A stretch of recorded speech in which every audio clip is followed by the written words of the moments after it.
Hello friends, स्वागत है आप सभी का आज के इस फिर नए वीडियो में।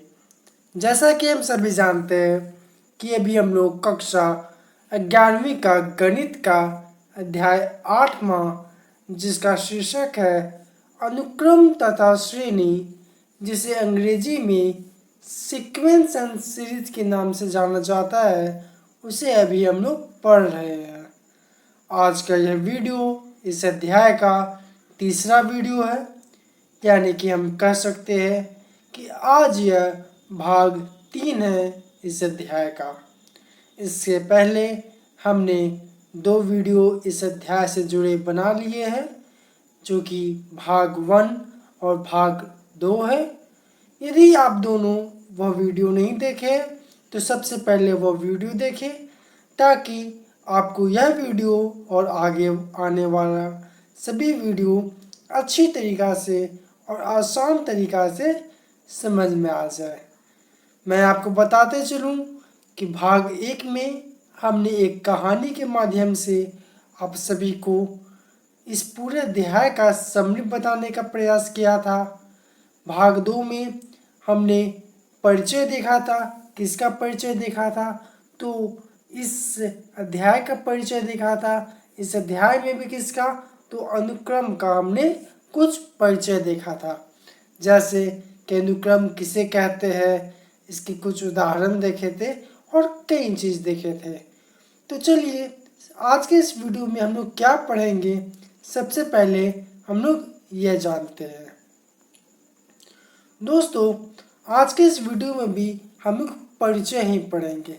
क्या पढ़ेंगे? परिचय, यानी इंट्रोडक्शन। और इसके बाद हम लोग यदि कुछ उदाहरण की आवश्यकता होगी तो हम लोग कुछ उदाहरण लेंगे, और परिचय देखने के बाद हम लोग अनुक्रम तथा श्रेणी में अंतर जानेंगे। आप यहाँ पर देख सकते हैं कि चूंकि यहाँ पर इस अध्याय का हेडिंग ही क्या है? अनुक्रम तथा श्रेणी। अब इन अनुक्रम तथा श्रेणी है तो ये बहुत ही आवश्यक है कि हमें अनुक्रम और श्रेणी में क्या फ़र्क होता है, दोनों में क्या अंतर है, इसे हम लोग जानें। इसलिए जब हम लोग इस अध्याय का पूरी अच्छी तरीक़ा से उदाहरण के साथ परिचय देख लेंगे तो हम लोग अनुक्रम तथा श्रेणी में अंतर क्या होता है उसको हम लोग समझने का प्रयास करेंगे। जैसा कि मैंने अभी बताया कि पिछले वीडियो में हम लोगों ने अनुक्रम का परिचय लिया था, इसलिए आज की वीडियो में हम लोग किसका परिचय लेंगे? तो आज के इस वीडियो में हम लोग श्रेणी का परिचय लेने वाले हैं कि श्रेणी किसे कहा जाता है और वो क्या होता है। यदि आपको याद हो तो अनुक्रम का हमने एक परिभाषा दिया था। क्या दिया था? कि अनुक्रम का मतलब होता है, अनुक्रम का मतलब होता है किसी चीज़ का एक निश्चित क्रम में होना। फिर से ध्यान दीजिए, अनुक्रम का मतलब होता है किसी चीज़ का, ये जो हाईलाइट मैं कर रहा हूँ ये आपको ध्यान रखने की बात है।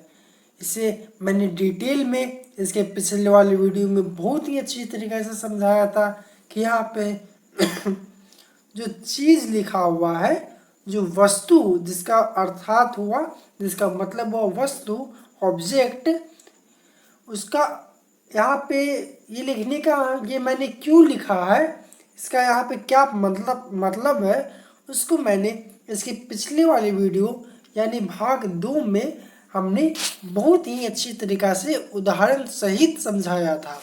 इसलिए यदि मैं फिर से कह रहा हूँ कि यदि आप वो वीडियो नहीं देखे हैं और आप अनुक्रम को डिटेल में अच्छी तरीके से समझना चाहते हैं तो आप भाग 2 देखें। और यदि आप अनुक्रम अच्छी तरीके से समझ लोगे तो आप ये जो आज हम लोग श्रेणी पढ़ने वाले, श्रेणी का परिचय लेने वाले हैं, उसे भी आप लोग अच्छी तरीके से समझ पाओगे।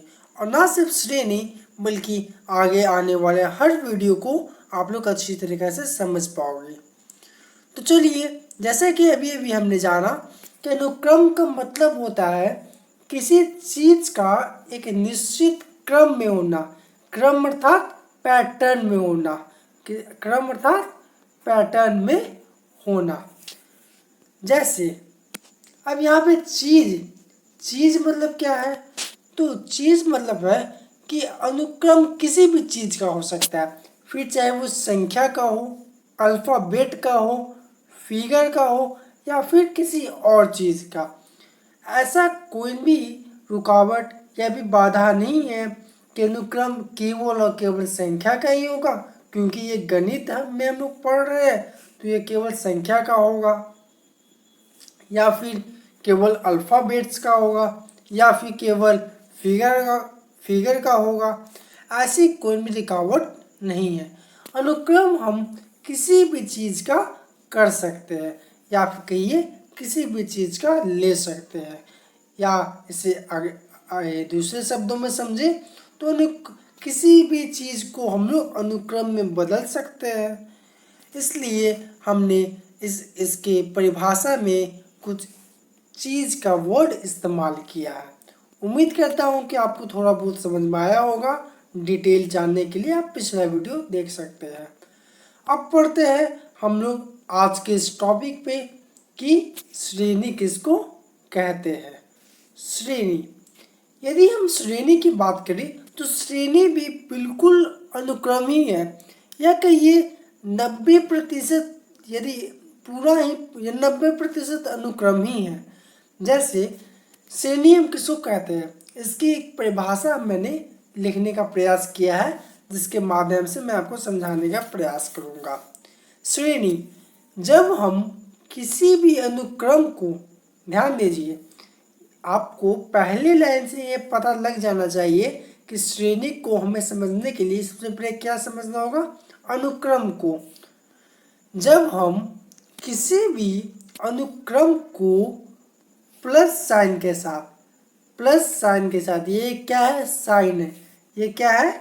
मैथमेटिक्स में, गणित में जो साइन होता है, प्लस होता है, माइनस होता है, मल्टीप्लिकेशन होता है, डिवीजन होता है। तो जब हम किसी भी अनुक्रम को प्लस साइन के साथ जोड़ कर लिखते हैं तो वो अनुक्रम से श्रेणी बन जाता है। ध्यान दीजिए, वो अनुक्रम से श्रेणी बनता है। आपको यह ध्यान देने की आवश्यकता है कि श्रेणी कभी भी एग्जिस्ट अपने आप इंडिपेंडेंट नहीं रहता है, वो हमेशा दूसरों से बनता है। किससे बनता है? दूसरों से। और यहाँ दूसरा किससे बनता है? दूसरा अर्थात अनुक्रम से बनता है। और अनुक्रम से कैसे बनेगा? जब हम किसी भी अनुक्रम को प्लस साइन के साथ, किसके साथ? प्लस साइन के साथ। अब आपका यह प्रश्न हो सकता है कि ये क्यों जरूरी है कि अनुक्रम को हम जब प्लस साइन के साथ जोड़े फिर तभी हमें श्रेणी प्राप्त हो? तो इसका जवाब यह है कि आप अनुक्रम को माइनस साइन के साथ भी जोड़ सकते हो। हालांकि आप कक्षा 11वीं में हो तो आपको ये पता होना चाहिए कि प्लस लिखिए या माइनस लिखिए। इनफैक्ट मैं बताना चाहूँगा कि माइनस अपने आप में, सब्ट्रैक्शन अपने आप में क्या होता है? एडिशन होता है। सब्ट्रैक्शन अपने आप में क्या होता है? एडिशन होता है। जैसे यदि आप 2 - 1 करते हो और इसका आंसर कितना आएगा? 1 आएगा। लेकिन क्या हम इसी चीज़ को कुछ इस प्रकार नहीं लिख सकते? 2 + -1 अब यदि आप इसको तोड़ोगे तो यही आएगा, प्लस माइनस माइनस हो जाएगा तो 2 - 1, इसका भी आंसर कितना आएगा? 1 आएगा। यानी कि हम कर सकते हैं कि माइनस भी अपने आप में क्या है? प्लस है। यानी सारा सब्ट्रैक्शन क्या है? एडिशन है। लेकिन सारा एडिशन क्या सब्ट्रैक्शन है? तो इसका जवाब आप लोग ढूंढिए और क्या, इसको ढूंढिए। और चलिए अब इसको हम लोग आगे बढ़ते हैं। हालांकि मैं आपको बता दूं कि सारा सब्ट्रैक्शन ये एडिशन नहीं हो सकता, लेकिन सारा एडिशन सब्ट्रैक्शन होता है। तो हम कहाँ पे थे कि अनुक्रम को जब हम लोग प्लस साइन के साथ जोड़ सकते हैं तो वो श्रेणी बन जाता है, अर्थात प्लस यानी यहाँ पर माइनस भी हो सकता है। अब एक उदाहरण मैंने लिया है जिससे मैं आपको यह बताऊंगा कि अनुक्रम और श्रेणी किसे कहते हैं। यदि आप यहाँ पर इस उदाहरण में देखिए तो हमने कुछ लिखा है 2 4 6 8। नीचे देखिए तो 2 4 6 8 वही संख्या लिखा है, लेकिन फर्क क्या है, यदि आप ऊपर वाली संख्याओं में देखेंगे तो सारा संख्या आपस में एक कॉमा साइन कौन साइन के साथ, कॉमा के साथ सेपरेट किया गया है। लेकिन यदि आप नीचे वाले संख्याओं को देखेंगे तो सारे संख्या आपस में प्लस यानी जोड़ के साइन यानी एडिशन के साइन के साथ सेपरेट किए गए हैं। इसलिए अभी हमने जाना कि जब कोई भी अनुक्रम प्लस साइन के साथ कोई भी अनुक्रम जब प्लस साइन के साथ लिखा जाता है तो वो क्या बन जाता है, श्रेणी बन जाता है। इसलिए ये जो नीचे वाला लिखा है वो श्रेणी है और ऊपर वाला जो लिखा है वो अनुक्रम है।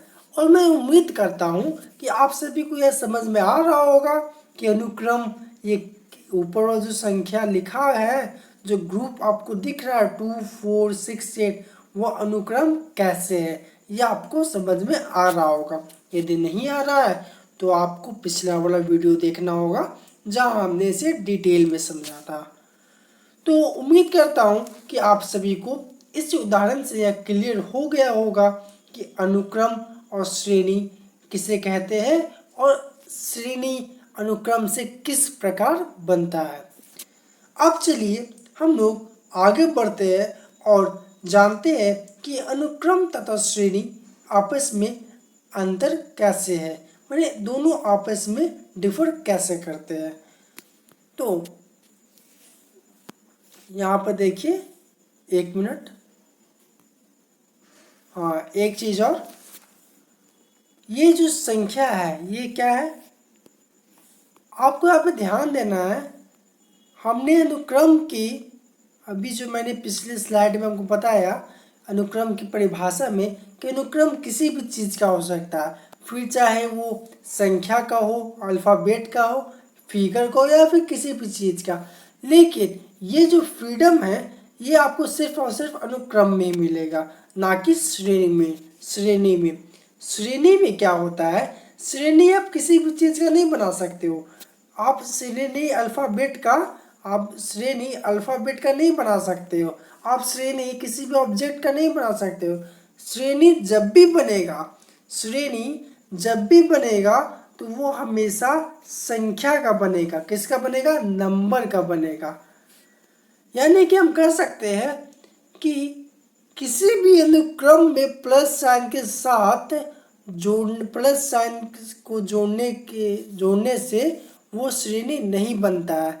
सिर्फ वही अनुक्रम को प्लस साइन के साथ जोड़ने से ये श्रेणी बनता है जो अनुक्रम संख्याओं का हो।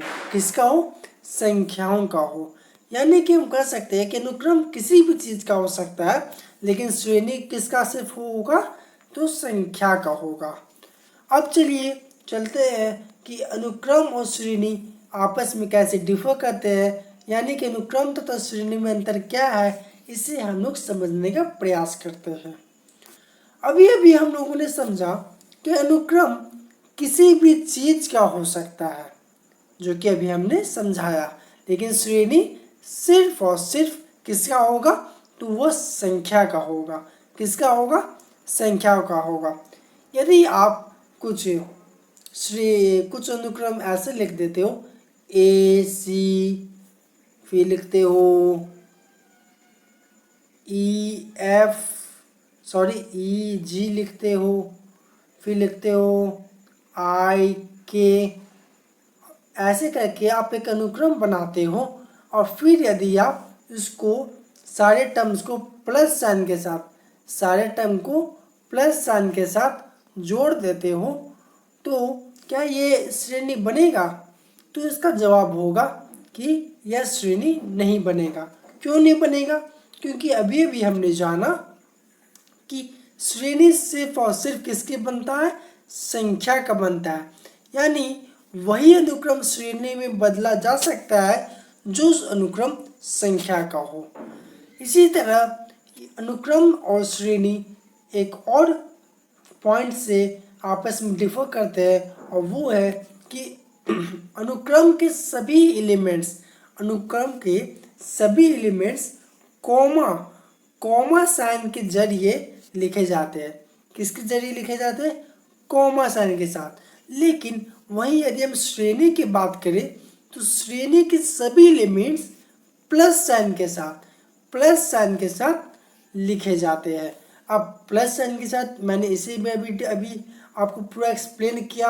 यहाँ पे प्लस का मतलब माइनस भी हो सकता है, क्योंकि सारा माइनस प्लस होता है लेकिन सारा प्लस माइनस नहीं होता है। ये आपको ध्यान रखने की आवश्यकता है। तो उम्मीद करता हूँ कि आपको आज का वीडियो समझ में आया होगा और यह आपको जानकारी हुई होगी कि अनुक्रम किसे कहते हैं, श्रेणी किसे कहते हैं और दोनों आपस में अंतर कैसे है, यानी अनुक्रम और श्रेणी में अंतर क्या है। तो आज के लिए इतना ही। धन्यवाद।